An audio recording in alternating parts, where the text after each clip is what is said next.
एक दिन दुष्ट रानी हेला ने उसके नौकर डंकों का निर्माण किया। मेरे जादुई दर्पण डंकव का अनावरण करे। चेम्बरलेन डंकव अनाड़ी था। उसने अपने शरीर से कवर हटा दिया। मूर्ख, चले जाओ यहाँ से।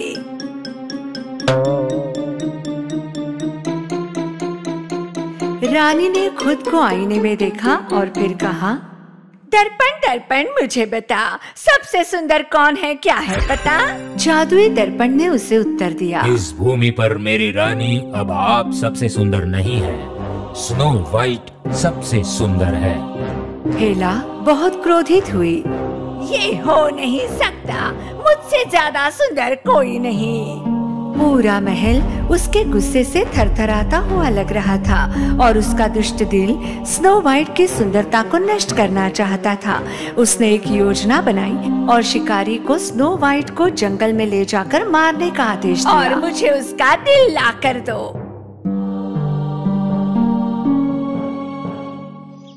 स्नो वाइट ने शाही शिकारी पर भरोसा किया और उसके साथ जंगल में चली गई। रास्ते में उसने जमीन पर एक घायल पक्षी देखा। स्नो वाइट ने उसके पंख ठीक करने में मदद करने के लिए पक्षी को उठाया। उसके पीछे से शिकारी उस पर झपटा और स्नो वाइट को मारने के लिए उसने अपना धनुष निकाला। उसने उस पर निशाना लगाया, लेकिन वो देख सकता था कि स्नो वाइट का दिल मोम की तरह था। उसने घायल पक्षी को पकड़ रखा था और उसने फैसला किया कि स्नो वाइट को मारना गलत है। स्नो वाइट, उसने मुझे तुम्हें मारने का आदेश दिया। मैं तुम जैसे अच्छे और दयालु व्यक्ति को कैसे मार सकता हूँ? कौन मेरी जान लेना चाहता है? रानी हेला, आपको भागना होगा और छुपना होगा। शिकारी ने झूठ बोलकर हेला को गुमराह करने का सोचा और स्नो वाइट के बदले एक जंगली सुअर को मार दिया ताकि वो हेला को सुअर का दिल दे सके और हेला को लगे कि स्नो वाइट मर चुकी है। राजकुमारी घबरा गई, अंधेरे जंगल में भाग गई। वो रात भर तेज शाखाओं और चमगादड़ से जूझती रही जब तक उसे आगे का रास्ता नहीं मिला। वो पेड़ से टकरा गई और ठंड अंधेरे से घिरे फॉरेस्ट में सो गई। जब शिकारी महल पहुंचा तो वो सीधा हेला के पास पहुंचा। मैंने आपकी आज्ञा पूरी कर दी है। रानी हेला ने बॉक्स लिया और दिल की जांच की। उसने मान लिया कि स्नो वाइट मर चुकी है और उसकी दुष्ट हंसी से महल गूंज उठा। आखिरकार जब सुबह हुई तो स्नो वाइट के भरे जंगल में आंख खुली। उसके सामने एक प्यारा सा घर था। एक छोटे बगीचे और बाड़ के दीवार के साथ छोटी सी खिड़कियां, एक गोल हरा दरवाजा, एक डोर बेल के साथ। उसने घंटी बजाई लेकिन किसी ने जवाब नहीं दिया और जब वो दरवाजा खटखटाने पहुंची तो वो खुल गया। अंदर सब कुछ इतना छोटा था कि ऐसा लगा जैसे वो खिलौने के घर में हो। छोटे बर्तन, छोटे चम्मच, ग्लास। जब उसे सूप का एक छोटा कटोरा मिला तो भूख लगने के कारण उसने सूप पी लिया और फिर एक छोटे से बिस्तर पर सो गई। कुछ दूरी पर घर के मालिक खदानों में अपना काम करके वापस आ रहे थे।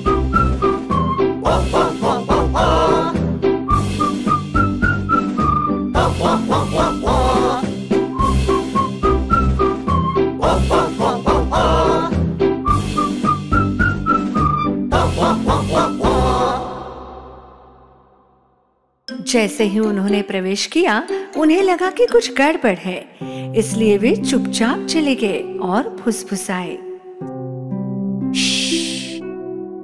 किसी ने मेरी रोटी खाई है, किसी ने मेरी प्लेट का इस्तेमाल किया है, कोई मेरे बिस्तर पर सो रहा है।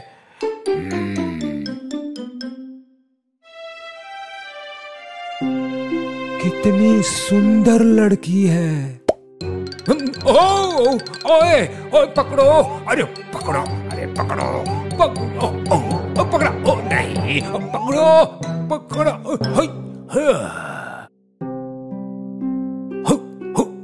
अब वो जाग रही है और ब्लैंकेट में छुप रही है। छोटी लड़की, हमसे डरने की जरूरत नहीं, हम 7 बौने हैं।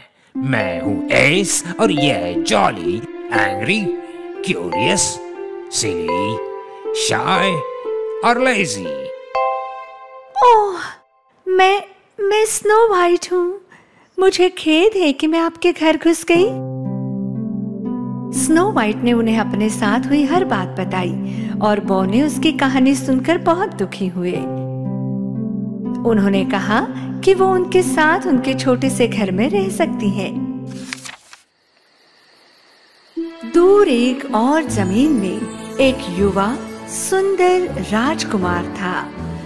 उसका नाम एंटवान था। उसे रात में बाहर बैठकर सितारों को देखना बहुत पसंद था, जो उसे उसके लोगों की याद दिलाते थे। एक रात उसने तारों भरे आकाश में स्नो वाइट का चेहरा देखा और उसे लगा कि उसे खोजना चाहिए। एक परी ने उसे बताया कि वो खतरे में है और उसने उसे एक जादुई दिल के आकार का हार दिया। तो राजकुमार एंटवान अपने भरोसेमंद घोड़े पर बैठकर उस सुंदर चेहरे को ढूंढने निकला। यहाँ महल में दुष्ट हेला फिर से जादुई दर्पण के सामने खड़ी थी। डंको, जादू दर्पण से पर्दा हटाओ, मुझे अपनी सुंदरता देखने दो। डंको ने प्रवेश किया, लेकिन कवर दर्पण पर अटक गया था और उसने लगभग उसे खींच लिया। डंकव एक अनाड़ी सेवक था। हमेशा सबसे महत्वपूर्ण समय पर वो अजीब और अनाड़ी बर्ताव किया करता था। हेला लगातार उससे नाराज थी। जब डंकव निकल गया तो हेला ने फिर से दर्पण से पूछा कि वो कितनी सुंदर है। दर्पण दर्पण, मुझे बता, सबसे सुंदर कौन है, तुझे पता? क्षमा करे मेरी रानी, लेकिन स्नो वाइट जो 7 बौनों के साथ रहती है वो इस देश में सबसे सुंदर है। नहीं नहीं, मुझे लगा कि स्नो वाइट मर चुकी है। हेला पूरी रात जागती रही। स्नो वाइट को एक बार हमेशा के लिए मारने के लिए उसने दुष्ट योजना बनाने का फैसला किया। सबसे अच्छा तरीका खुद का रूप बदलना होगा, इसलिए वो एक प्यारे से खरगोश में बदल गई। सुबह बौने काम पर चले गए। एक एक करके उन्होंने गाल पर स्नो वाइट को चूमा और खदान के लिए चल पड़े, एक चेतावनी देकर। अब राजकुमारी, अजनबियों के लिए दरवाजा मत खोलना, ये सुरक्षित नहीं है। जंगल शांत लग रहा था और स्नो वाइट ने बगीचे में फूलों को पानी देना शुरू किया। राजकुमारी ने बगीचे में बैठे एक छोटे खरगोश को देखा जिसे चोट लगी थी। उसने जाकर उसे उठाया और घर के अंदर ले आई। उसने खरगोश की चोट पर पट्टी बांधी और उसे बौने के बिस्तर पर धूप में आराम करने सुला दिया। बनी सोया हुआ लग रहा था, पर जैसे ही स्नो वाइट कमरे से बाहर गई, खरगोश ने अपनी आंखें खोली और कमरे में देखा। और फिर वो उछला उछला उछला और हेला में बदल गया। यही योजना उसने बनाई थी। उसने तकिए में बैंगनी जहर डाला, ये सोचकर कि राजकुमारी वहां सो जाएगी और जहर से मर जाएगी। स्नो वाइट बगीचे में काम करके इतना थक गई थी कि वो आराम करने के लिए अंदर आई। वो उस जहरीले तकिए पर अपना सिर रखने ही वाली थी। स्नो वाइट, जब उसने सुना कि बौने घर आ गए हैं, राजकुमारी उनसे दरवाजे पर मिली और रात के खाने के बाद उन्होंने रात भर नृत्य किया। फायरप्लेस के सामने स्नो वाइट सो गई और उसने जो भी किया अच्छा किया, क्योंकि इसके कारण वो जहरीले तकिए पर सोने से बच गई। जब हेला अपने महल में लौट आई तब डंका उसके दरवाजे की रखवाली कर रहा था। ये सोचकर कि उसकी योजना सफल हो गई है, वो जादुई दर्पण के सामने चली गई। दर्पण दर्पण मुझे बता, सबसे सुंदर कौन है पता? मेरी रानी स्नो वाइट जो 7 बौनों के साथ रहती है, वो आपसे अधिक सुंदर है। नहीं नहीं नहीं नहीं, मुझे इस दुनिया में सबसे सुंदर होना है। मैं स्नो वाइट को मारने की योजना बनाऊंगी। कुछ दिन बाद जब बौने खदान में काम कर रहे थे, स्नो वाइट बौने के फटे हुए कपड़ों की सिलाई कर रही थी और फिर उसने दरवाजे पर एक दस्तक सुनी। दरवाजा 3 बार खटखटाया। स्नो वाइट ने दरवाजे के माध्यम से देखा कि कौन है, और ये एक बूढ़ी बदसूरत महिला थी जिसके पास सेब की एक आप कौन है? मैं एक विक्रेता हूँ।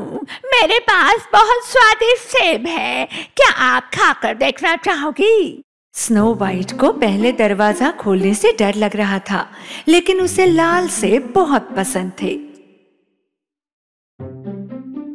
ये लो, इसका आनंद लो मेरी सुंदर बच्ची, मेरी तरफ से।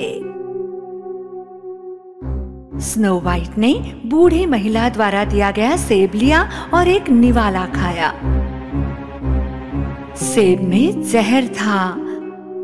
मदद के लिए चिल्लाने से पहले ही वो जमीन पर गिर गई।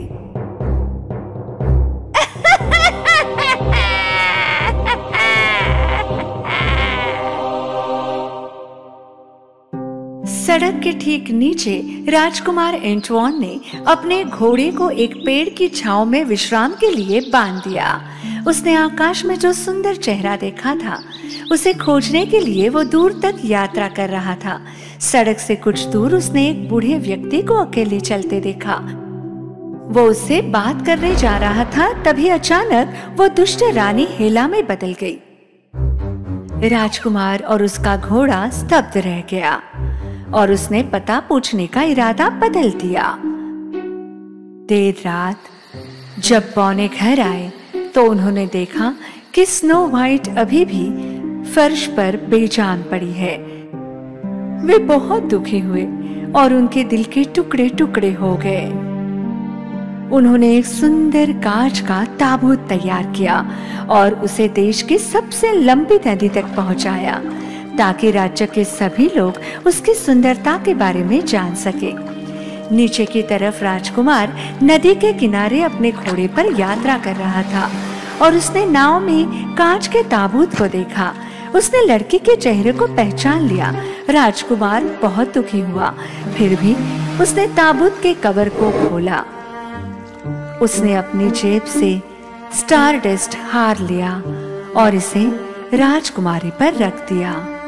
अलविदा राजकुमारी, हमेशा सितारों की तरह चमकती रहना। लेकिन राजकुमार ने हलचल देखी। स्टारडस्ट हार जादुई था और उसे आकाश में देखे गए चेहरे की खोज के लिए पुरस्कृत किया गया था। स्नो वाइट पुनर्जीवित हुई। जब उसने अपनी आंखें खोली तो उसके सामने उसे जीवन दान देने वाला एक सुंदर राजकुमार खड़ा था, जिसे देखकर वो आश्चर्यचकित रह गई। जब वे किनारे पर आए तो स्नो वाइट के महल पहुंचे तो उसने और राजकुमार एंटवान ने राजा को सब कुछ बताया। जब राजा को पता चला कि रानी हेला ने स्नो वाइट के साथ क्या किया है, उसने उसे राज्य से निकाल दिया।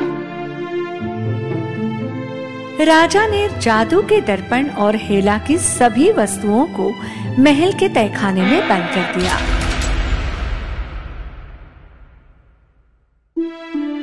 कई महीनों बाद स्नो वाइट और प्रिंस को प्यार हो गया, इसलिए ये एक अरेंज मैरिज नहीं थी और फिर महल में एक शानदार शादी संपन्न हुई। उन्होंने बौनों को भी आमंत्रित किया और जश्न मनाया और खुशी से जिंदगी बिताने लगे।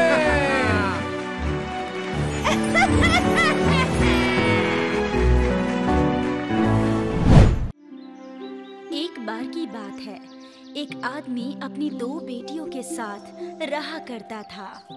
उनका घर बहुत ही सुनसान जगह पर था। उनमें से एक बेटी बहुत ही मेहनती थी और दूसरी बहुत ही आलसी थी। तुम मेरी कभी मदद नहीं करती और मैं हर बार थक जाती हूँ। अरे नहीं, तुम तो सफाई कर ही रही हो ना, तो फिर मैं अपने हाथ गंदे क्यों करूं? उनके पापा बहुत ही मेहनती थे। वो हमेशा थक जाते थे।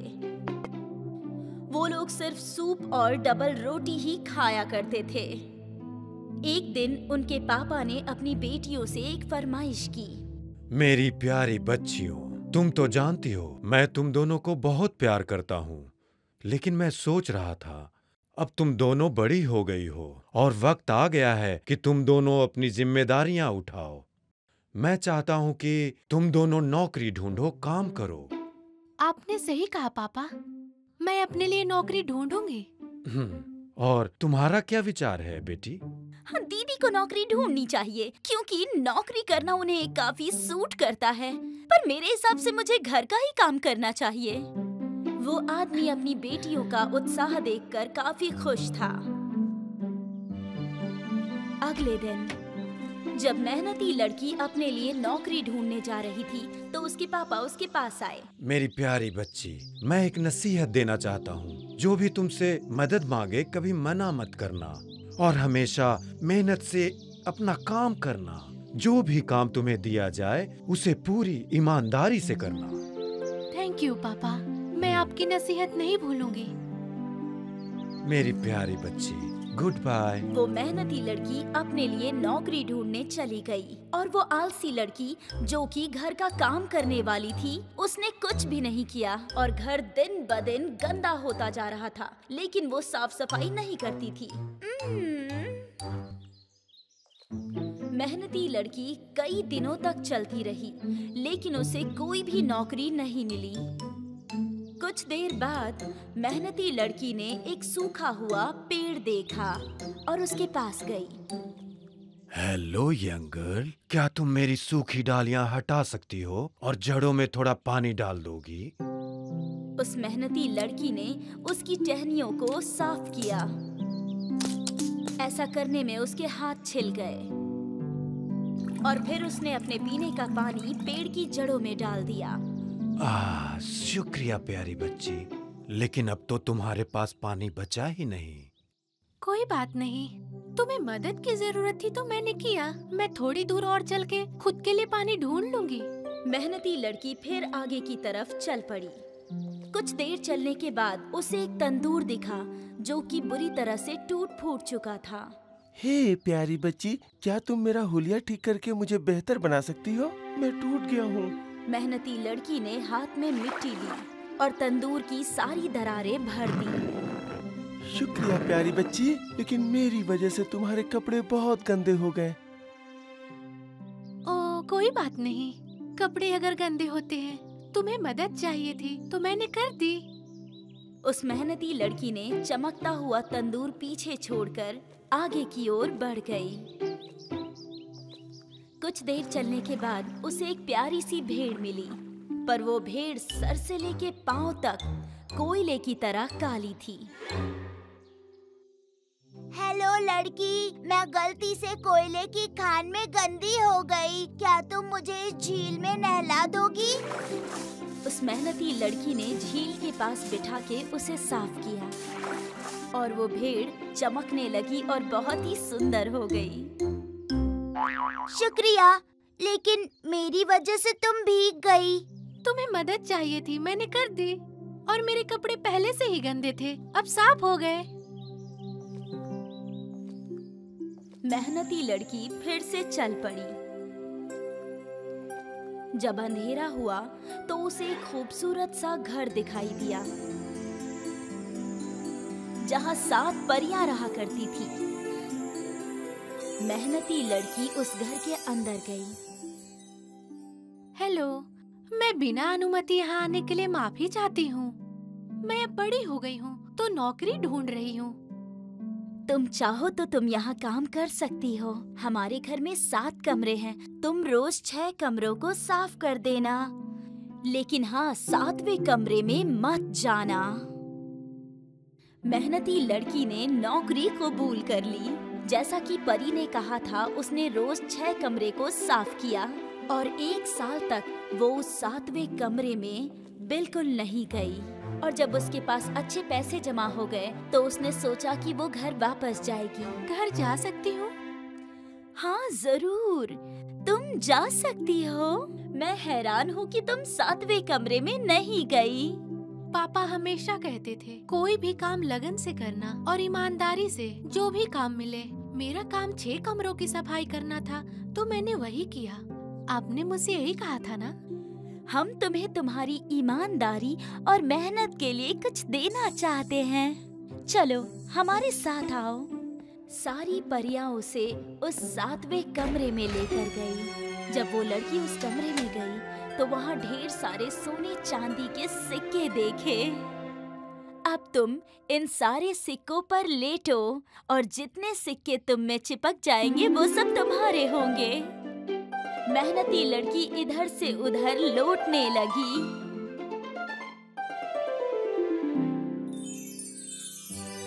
वो एक सितारे की तरह लग रही थी। सारे सिक्के उस पर चिपक गए थे। फिर मेहनती लड़की वहां से अपने घर के लिए निकल गई। रास्ते में उसे वही भेड़ मिली जिसे उसने नहलाया था और वो भेड़ मोतियों से लिपटी हुई थी। मैं तुम्हारा एहसान नहीं भूली हूँ। तुम जितने मोती चाहो मुझसे ले सकती हो। मेहनती लड़की ने उसका शुक्रिया किया और अपने हाथ और गर्दन उस मोतियों से सजा लिए और आगे की ओर चल पड़ी। इस बार उसे वही तंदूर मिला जिसकी मरम्मत उसने की थी। मैं भूला नहीं हूँ जो तुमने मेरी मदद की थी अंकल। मेरे गर्मा गर्म डबल रोटी और केक्स तुम्हारे लिए हैं। मेहनती लड़की ने कुछ डबल रोटी खाई और कुछ डबल रोटी अपने घर के लिए ले ली और आगे की ओर चल पड़ी। आगे के रास्ते में उसे वही पेड़ दिखा जो कि फलों से भरा हुआ था। आ जाओ प्यारी बच्ची, तुमने जो मेरी मदद की थी मैं भूला नहीं हूँ। ये लो, ये सारा रस तुम्हारे लिए है।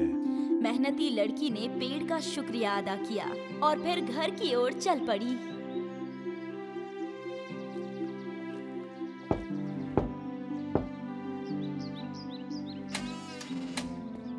उसके पापा और उसकी आलसी बहन दरवाजे पर खड़े थे। लड़की की पोटली में सोना और मोती भरे हुए देखकर उसकी आलसी बहन उससे बहुत ज्यादा जलने लगी, क्योंकि उसे लगा कि उसकी बहन बहुत ज्यादा अमीर हो गई है। वो सारे सिक्के तो देखो। मुझे भी किसी अमीर घर में जाकर नौकरी ढूंढनी चाहिए। अगर मेरी बहन के पास मोती है तो मुझे भी चाहिए। आलसी लड़की ने अपने पापा से कहा कि वो नौकरी ढूंढने जा रही है। ठीक है मेरी बच्ची, लेकिन तुम घर में कोई काम नहीं करती तो बाहर जाकर कैसे काम कर पाओगी? आलसी लड़की पापा की बात पूरी होने से पहले ही चल पड़ी।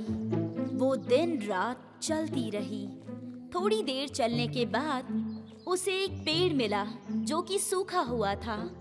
पेड़ ने उससे मदद मांगी। ओह हेलो यंग गर्ल, क्या तुम साफ कर सकती हो मेरी? हाँ, मैं इतनी धूप में तुम्हारा काम नहीं कर सकती। मेरे बाल खराब हो जाएंगे। बाय। आलसी लड़की आगे बढ़ी। आगे चलते ही उसे वो टूटा हुआ तंदूर मिला। तंदूर ने उससे मदद मांगी। मदद करो, मैं टूट गया हूँ। मैं अपने प्यारे नाजुक हाथों को तुम्हारे लिए गंदा नहीं कर सकती। मेरी नेल पॉलिश भी खराब हो जाएगी। बाय। आलसी लड़की ने तंदूर की मदद भी नहीं की। फिर उसे एक भेड़ मिली जो कि बहुत ही गंदी थी, बिल्कुल काले कोयले की तरह। उसने भी उससे मदद मांगी। कितनी गंदी हो तुम, हट जाओ मेरे रास्ते से गंदी भेड़। आलसी लड़की वहाँ से भाग गई। फिर वो एक बड़े से खूबसूरत घर में पहुंची। आलसी लड़की ने इसका फायदा उठाकर परियों से काम मांगा। 7 परियां उसके सामने आ गई थी। परियों ने उसे 1 साल रहने को कहा और 6 कमरे साफ करने को कहे। भूलना मत लड़की, तुम्हें उस 7वें कमरे में बिल्कुल भी नहीं जाना है। आलसी लड़की ने कई महीनों तक उन 6 कमरों को साफ किया, लेकिन एक दिन उसने अपना वादा तोड़कर वो उस 7वें कमरे में चली गई। वहां सोने और चांदी के सिक्कों के बजाय वहां मधुमक्खियां और चमगादड़ भरे थे। मधुमक्खियों ने उसे कई जगह पर काट लिया और उसके पूरे शरीर पर घाव भर गए। उसे बहुत तकलीफ हुई और आलसी लड़की वहां से निकलकर अपनी घर की तरफ भागने लगी। जब वो भाग रही थी तो उसे वो भेड़ दिखी जिसकी उसने मदद नहीं की थी। वो भेड़ मोतियों से लिपटी हुई थी। लड़की ने मोतियों के लिए उसे पकड़ना चाहा, लेकिन वो भेड़ भाग रही थी और वो उसे पकड़ नहीं पाई। लड़की फिर चलने लगी और वो बहुत ज्यादा थक गई थी और रास्ते में वो उस तंदूर के पास पहुंची जिसकी उसने मदद नहीं की थी। वहां पर गरम-गरम डबल रोटियां रखी हुई थी। जब उसने डबल रोटी लेने की कोशिश की तो तंदूर बहुत गर्म हो गया और आलसी लड़की का हाथ जल गया। वो आलसी लड़की वहां से भी भाग गई। रास्ते में उसे वो पेड़ मिला जिसकी मदद उसने नहीं की थी। उस पेड़ पर बहुत सारे मीठे फल लटक रहे थे। जब उसने फल तोड़ने की कोशिश की तो पेड़ ने अपनी डालियां उस तरफ झुका ली। लड़की फिर दूसरी तरफ भाग के गई, लेकिन पेड़ ने अपनी डालियां दूसरी तरफ झुका ली। वो भाग भाग कर थक गई और उस लड़की ने फिर फल तोड़ने का इरादा भी छोड़ दिया और वो लगातार 2 दिन तक चलती रही और आखिरकार वो घर पहुंच गई। उसके पापा और उसकी बहन ने उसे घर आते देखा। वो बहुत ही बुरी हालत में थी, कपड़े भी बहुत ही गंदे थे। वो लोग चौंक गए। तो फिर उस आलसी लड़की ने बताया कि उसके साथ क्या क्या हुआ। मुझे यकीन नहीं हो रहा है, मुझे बहुत दर्द हो रहा है। मेरी प्यारी बहन, अब तुम्हें समझ जाना चाहिए, मेहनत करना, मदद करना बहुत जरूरी है। याद रखो बेटी, अगर तुम जिंदगी में ईमानदारी और मेहनत से काम करोगी तो तुम्हें इसका इनाम जरूर मिलेगा। उस दिन के बाद आलसी लड़की बिल्कुल भी आलसी नहीं रही। दोनों बहनें अब मिलकर मेहनत किया करती थी और अपने मेहनत का फल पाती थी। और ये छोटी सी फैमिली अब हमेशा खुशी और सुकून से रहने लगी, बहुत ही प्यार के साथ।